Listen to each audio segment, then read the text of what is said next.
एक वानर ने तोड़ा भीम का घमंड। महाभारत की लड़ाई और इसके किरदारों के बारे में तो हम सब जानते ही है।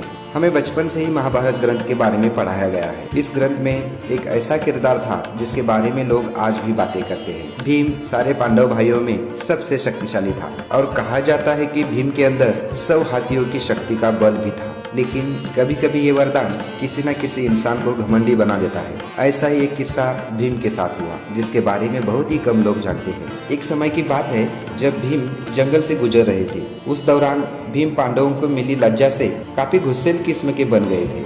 उस समय वन से गुजरते हुए उन्हें रास्ते में एक वानर दिखाई दिया जो उनके रास्ते को रोक कर लेटा हुआ था। उस वानर को बीच रास्ते में लेटा देखकर भीम को बहुत गुस्सा आ गया, क्योंकि उससे पहले कभी किसी ने भीम का रास्ता नहीं रोका था। उस वानर को बीच रास्ते में पूंछ फैलाए देख भीम ने उससे अपनी पूंछ हटाने को कहा, लेकिन उस वानर ने ये कहते हुए पूंछ हटाने से इनकार कर दिया कि वह बूढ़ा है और खुद पूंछ नहीं हटा सकता। भीम को अपनी शक्ति पर काफी घमंड था, लेकिन वो लाख कोशिश के बाद भी उस वानर की पूंछ को अपनी जगह से हिला तक नहीं पाया। इसके बाद भीम को काफी आश्चर्य हुआ और अपने घुटने पर बैठते उसने वानर से पूछा कि मैं आपकी पूंछ तक नहीं हिला पाया, आप कौन हैं?